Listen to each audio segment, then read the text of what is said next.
Handpump के आसपास कुछ विचित्र घटनाएं होने लगी। सभी लोग उन घटनाओं से अचंभित थे। अरे दीदी, का तुम रात सुने रही? ई हैंडपंपवा खुदे चलत रहा। राती 12 बजे भला कौन पानी भरे आई? हमें तो बहुत डर लागत बा।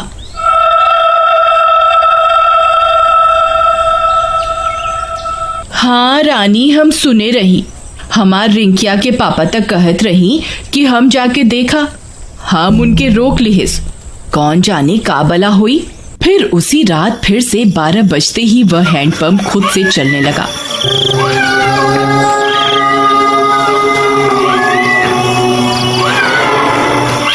सभी गांव वाले सुन रहे थे, पर किसी की हिम्मत नहीं हुई कि जाकर देखे।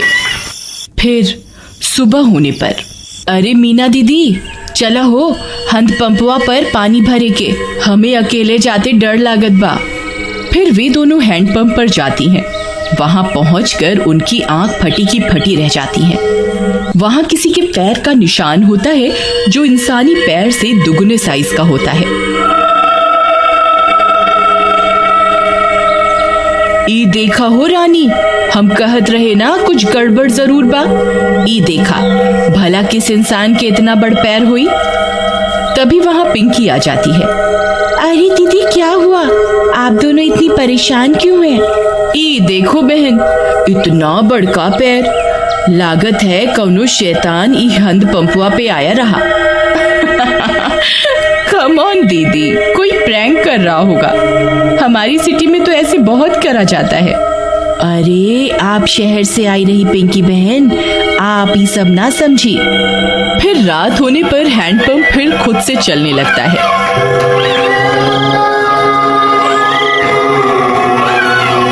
मम्मी, मैं जा रही हूँ हैंडपंप के पास। मैं अभी सबक सिखाती हूँ इस नमूने को। फिर जैसे ही पिंकी वहां पहुंचती है, वह दंग रह जाती है। वहां 2 सिर की एक चुड़ैल हैंडपंप चला रही होती है। पिंकी के पसीने छूट जाते हैं। आ गई, बहुत इंतजार कराया तुम गांव वालों ने। 2 दिन से कोई खोपड़ी खाने को नहीं मिली।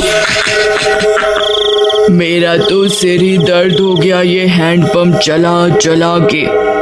कितने दिनों में एक शिकार आया है। पिंकी हाथ जोड़कर अपने घुटनों पर बैठ जाती है। चुड़ैल जी, आई एम सो सॉरी। मुझे लगा कोई गांव वालों से प्रैंक कर रहा है। मुझे माफ कर दो चुड़ैल जी। मैं तो पास के शहर में पढ़ती हूँ, इस गांव में घूमने आई हूँ। पर चुड़ैल उसकी विनती नहीं सुनती और उसकी खोपड़ी खा जाती है। फिर अगली सुबह, अरे मीना बहन, देखा तो आज तो यहाँ खून भी पड़ा बा। कौनो अनहोनी हो गई लागत बा। तभी पिंकी की माँ वहां आ जाती है। अरे कल रात से मेरी पिंकी घर नहीं आई। वो रात इस नल पर आई थी। ये खून कैसा पड़ा है? कहीं ये मेरी पिंकी का तो नहीं।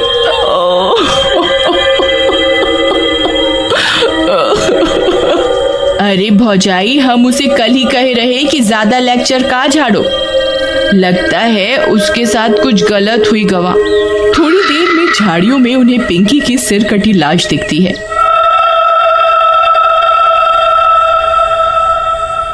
यह बात पूरे गांव में फैल जाती है। सब फैसला करते हैं कि अब से इस हैंडपंप पर कोई नहीं आएगा।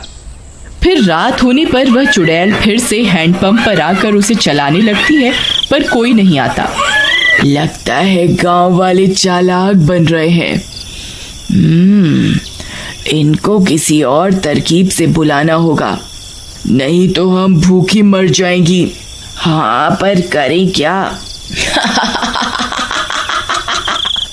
रुक जा मेरे जुड़वा सिर, अभी तुझे किसी खोपड़ी का स्वाद चखवाती हूँ। फिर वह चुड़ैल पिंकी के घर के पास पहुंच जाती है। वहां जाकर चुड़ैल पिंकी की आवाज में उसकी माँ को आवाज देती है। मम्मी, मम्मी, दरवाजा खोलो मम्मी। मम्मी, पिंकी की आवाज सुन उसकी माँ झट से दरवाजा खोलती है।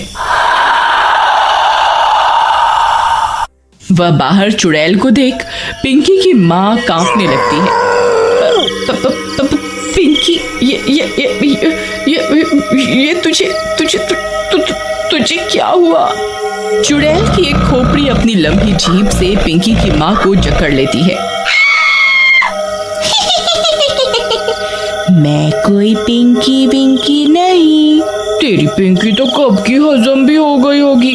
अब तू मेरा खाना बनेगी मूर्ख औरत।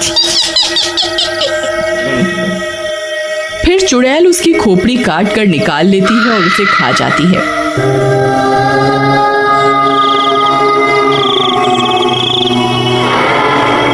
फिर सुबह होने पर पिंकी की माँ की सिर कटी लाश देखकर पूरे गांव में हाहाकार मच जाता है। किसी को कुछ समझ में नहीं आता कि ये कौन कर रहा है और क्यों कर रहा है। सुनत हो जी, उस शहर वाली माँ बेटी के कोई मार के मुंडी गायब कर दिया रहा। लगता है कोनो भूत पिशाच ही सब कर रहा है। तुम बाहर ना जावा, तुमका कुछ हो गए तो हम का करब? अरे हमका कुछ ना होई। हम जात रहे वो हैंड पंपवा के आसपास सीसीटीवी कैमरा लगाई खातिर, हाँ, ताकि देख सकें आखिर मामला का बा। फिर वह गांव की कई दीवारों पर सीसीटीवी कैमरा लगा देता है। रात होने पर वह चुड़ैल वापस आती है। वह थोड़ी देर हैंडपंप चलाती है पर कोई नहीं आता। वह गांव में पिंकी और उसकी माँ की आवाज निकालकर सबको बुलाती है पर कोई नहीं आता। लगता है गांव वाले बहुत होशियार हो गए हैं, कुछ करना पड़ेगा।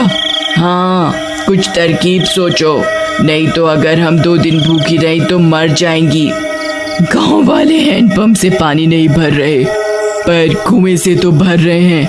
हम चलकर कुएं में बैठ जाती हैं। जैसे ही कोई आएगा तुम अपनी लंबी जीभ से उसे अंदर खींच लेना, फिर हम उसे खा जाएंगी।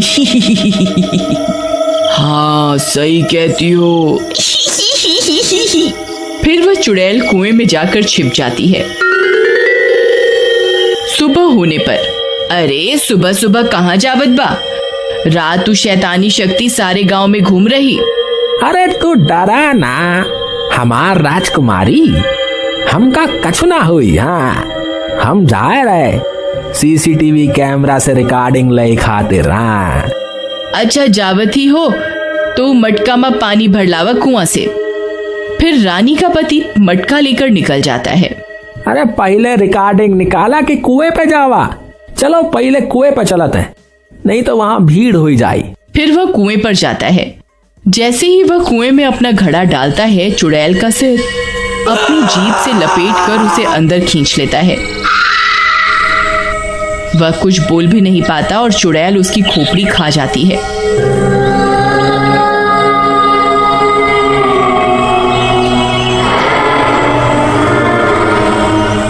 कुछ देर में गांव वालों को उसकी सिर कटी लाश कुएं में दिखती है।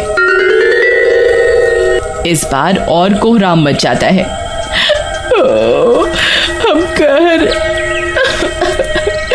अरे हम इकरा के कहीं रही ना जावा सुबह सुबह, पर ये हमारी एक न सुनी।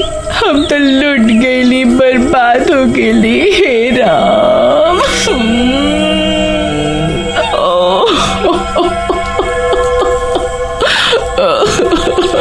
पर तुहार पति सुबह सुबह आया क्या करने रहा? फिर रानी ने बताया कि उसके पति ने सीसीटीवी कैमरे लगाए थे गांव में, जिससे यह पता चल सके कि आखिर मामला क्या है।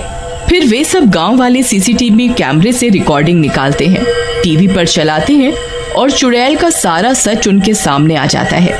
वे यह भी सुन लेते हैं कि अगर वे चुड़ैल 2 दिन भूखी रही तो मर जाएंगी। गांव वालों, हमारे सामने एक बहुत खतरनाक दुश्मन है। इसे हराने के लिए हमें बस ये करना है कि हम 3 दिन तक अपने घरों में कैद रहें, नहीं तो ये 2 मुंडी वाली चुड़ैल कई और लोगों को अपना शिकार बना लेगी। मैं गांव में 3 दिन के लॉकडाउन का ऐलान करता हूँ। लॉकडाउन होने के बाद वे चुड़ैल 2 दिन तक गांव में आई अपना शिकार पकड़ने के लिए। उन्होंने कई तरकीबें लगाई पर कोई अपने घर से बाहर नहीं आया और वे दोनों चुड़ैल मर गईं। दोस्तों, अगर आपको हमारी कहानी पसंद आई हो तो वीडियो को लाइक करें, चैनल टॉमी फॉर किड्स को सब्सक्राइब करें और बेल आइकन जरूर दबाएं। आपका प्यार और सपोर्ट हमें बच्चों के लिए ऐसी ही मजेदार और सीख देने वाली कहानियां बनाने की प्रेरणा देता है। धन्यवाद। फिर मिलेंगे अगली कहानी में।